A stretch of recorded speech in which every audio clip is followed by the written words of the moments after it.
Greetings, fellow targeted individuals. I want to share a few things that may be very useful for TIs. I've been a TI for 27 years. Some of this information may not be useful if you perceive death threats like I have about suing. I've been harassed in law libraries in multiple states. So, if you want to sue your perps, there's this thing that's called a Standard Form 95. I'm going to place a link underneath this video. And the Standard Form 95 allows you to sue the government, and it waives their immunity rights. So it's called the Federal Tort Claims Act. A huge portion of Americans don't even know about it. So this may be useful. And for those which are veterans, you may want to research the Military Claims Act. I believe it may apply to you. There are many veterans which are being reported to the federal government as threats when they have no criminal record, no background with terrorists. They have a family, they have a pension, and now they're being targeted. This is happening to a lot of African American men. Maybe they support groups that are against abuse towards blacks, and they say, now you're an extremist.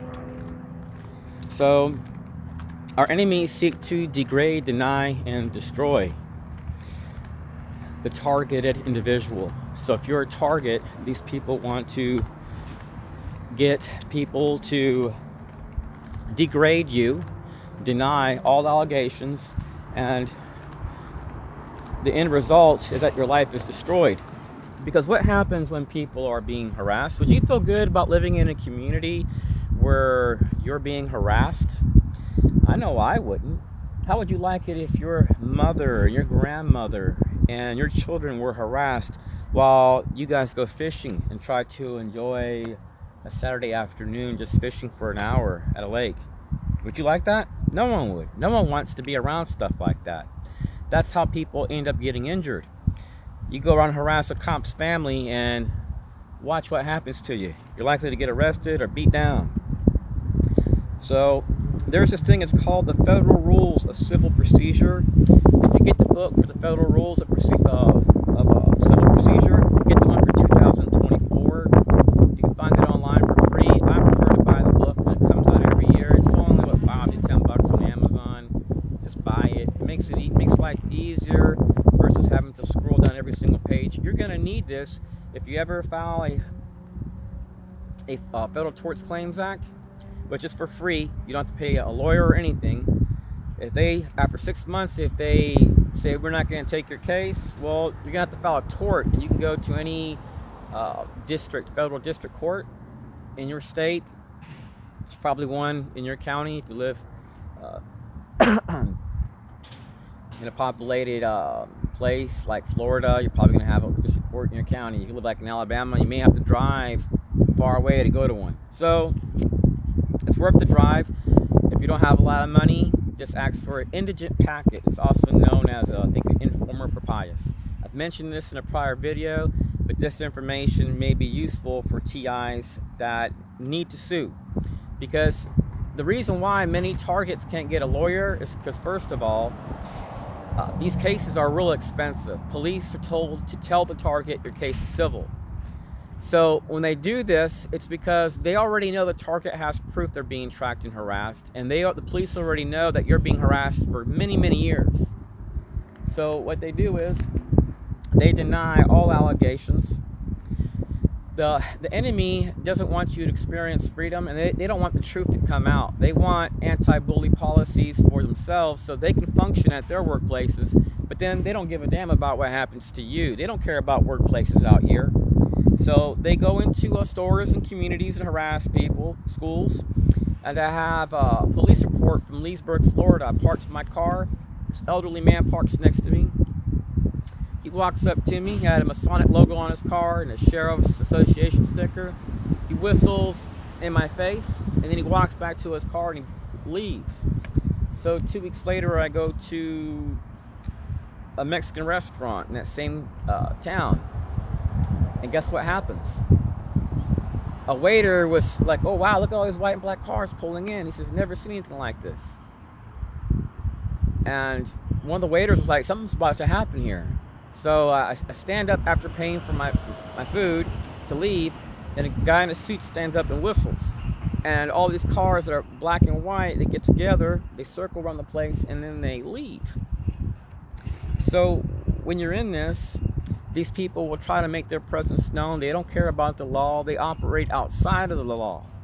They don't honor the Constitution or civil liberties. So let me see what else I have here.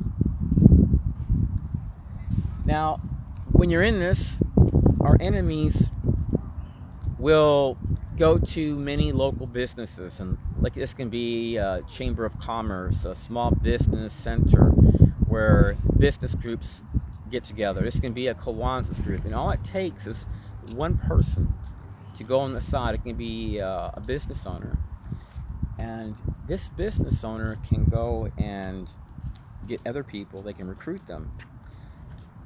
So doing pretty good. So these programs, they operate nationwide. I would go here. There is no support.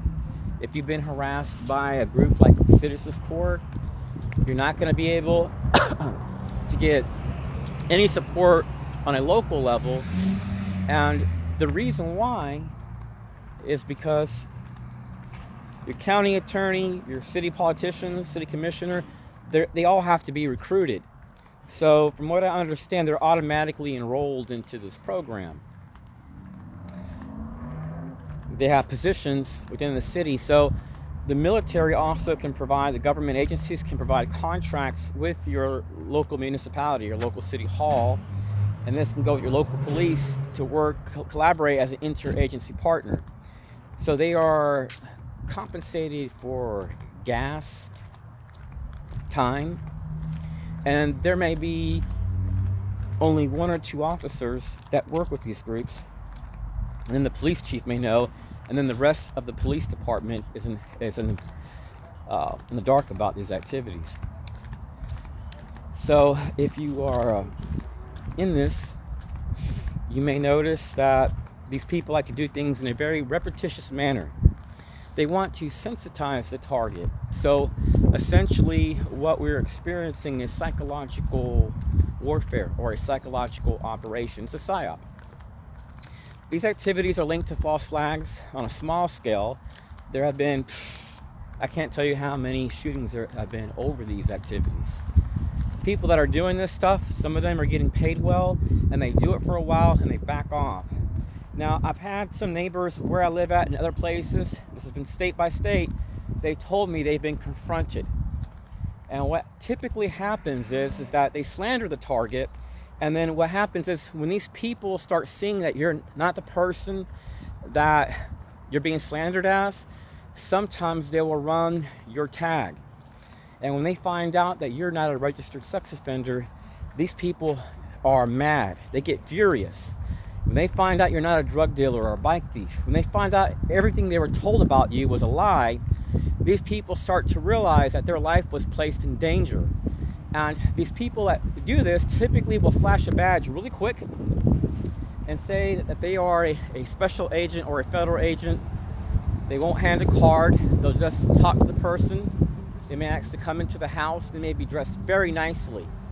They may come with military stuff on their car, like a circle with a bunch of logos of military agencies on their license plate, or they may come wearing a shirt from an organization, something to make them stand out and make them to be respected and listened to. So when this happens, it gains the attention of these people, and they see it as, hey, it's an opportunity to make money.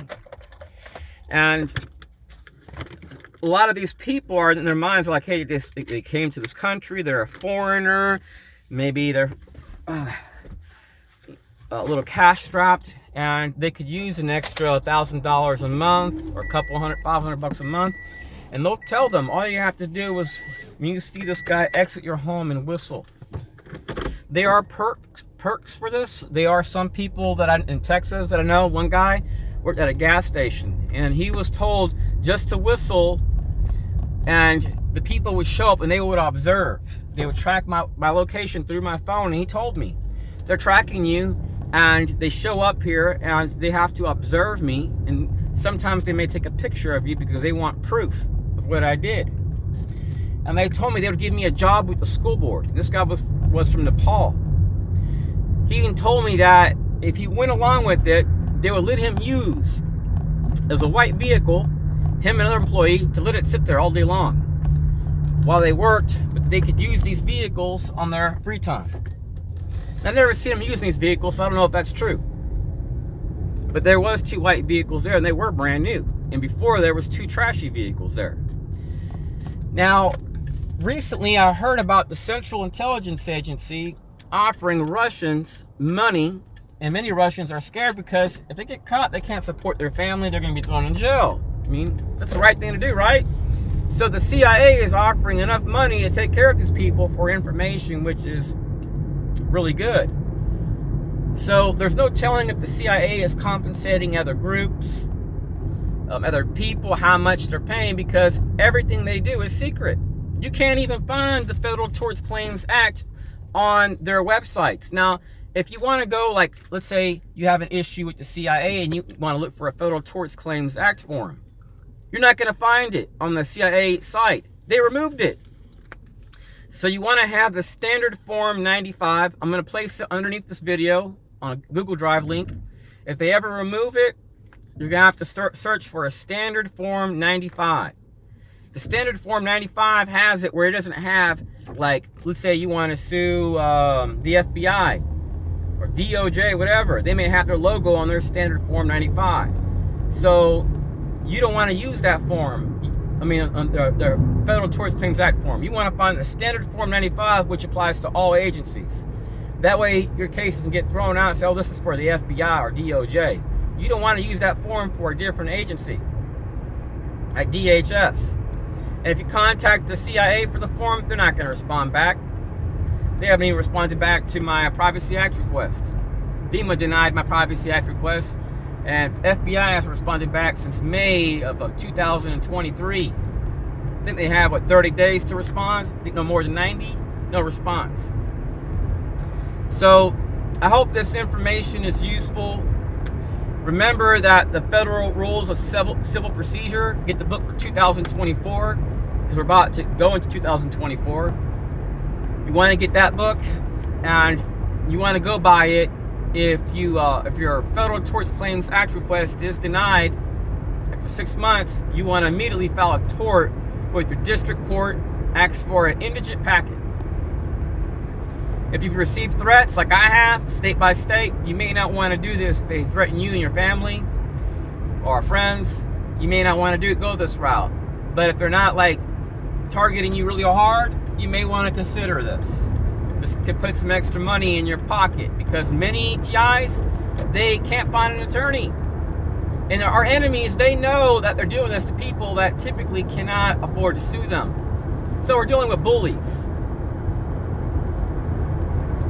Also, avoid confrontations with these people. They're very dangerous. A lot of them are unarmed, but some of them are armed. But typically the CIA, from what I've seen, they're always unarmed. They do a lot of psychological warfare. They want to make you sick. So this is no joke. Before, I could literally leave my cell phone on. Let's say I wanted to get myself something from Wendy's. I could find myself harassed there seconds upon arrival. Imagine this. Every day of your life being harassed from your 20s, your 30s, and your 40s, almost until you're 50. And they keep doing this.